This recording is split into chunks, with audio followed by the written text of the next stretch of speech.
ஓம்காரம் பகுதிக்கு மீண்டும் உங்களை வரவேற்கிறோம். முதல் நேர் யாருன்னு பார்க்கலாம் சுவாமிஜி. வணக்கம். ஹலோ வணக்கம். உங்களுடைய பேர் சொல்லுங்கம்மா. மேடம். மேடம் வணக்கம் மேடம். கோயம்புத்தூர்ல இருந்து பேசுறேன். சொல்லுங்கம்மா. பொண்ணுக்காக மேடம். உங்களுடைய பேர் சொல்லுங்க. பாரதி. உங்களுடைய பொண்ணுடைய பேர், பிறந்த தேதி, ராசி, நட்சத்திரம் சொல்லுங்க. கிருத்திகா.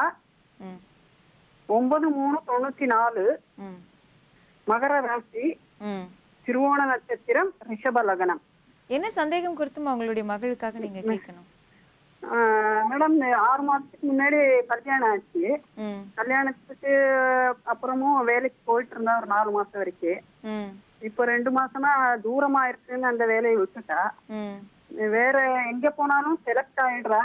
ம் ஆனா அவங்க கூப்பிடுறேன்னு சொல்லிட்டு கூப்பிடுறது இல்ல. ம் இப்படியே ஒரு 4-5 கம்பெனி போயிட்டு வர்றா. அடுத்த வாரம் கூப்பிடுறேன்றாங்க. ம் ம் ஒன்னும் கூப்பிடுறது இல்ல. சேலரி எல்லாம் கூட சொல்லிடுறாங்க, இவ்வளவு சேலரி ம் அப்படின்னு எல்லாமே சொல்லிடுறாங்க. ம் ம் அப்புறம் கூப்பிடுறது இல்ல. அப்புறம் குழந்தை பாக்கியம் எப்போ கிடைக்கும்? கவலைப்படாதீங்கம்மா. உங்களுடைய மகளுக்கு ஒரு நல்ல வேலை கிடைக்கவும், குழந்தை பாக்கியம் பெறவும் என்ன பரிகாரம் பண்ணலாங்கிறது சுவாமிஜி கிட்ட கேட்டு தெரிஞ்சுக்கலாம். சுவாமிஜி. சப்தரிஷி வாக்கியப்படி என்ன பரிகாரம், என்ன பலன் வருதுன்னு பார்க்கலாம்.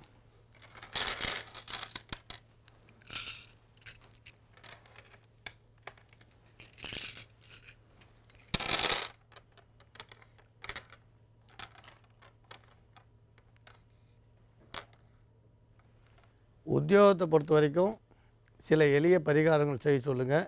கட்டாயம் இப்போ வரக்கூடிய காலங்கள் சாதகமாகவே அமையும். அவங்க எதிர்பார்த்த ஒரு நல்ல பதவி கட்டாயம் கிடைக்கும். நீங்கள் கவலைப்படாதீங்க. புத்திர பாக்கியம் தள்ளி போகும். நீங்கள் அதுக்கான பரிகாரம் வேண்டான்னு தான் சொல்லுவேன். ஏன்னா அது நடக்க வேண்டிய நேரத்தில் நல்லது தானே நடக்கும். அதனால் எதுவும் பரிகாரங்கள் அவசியம் இல்லை.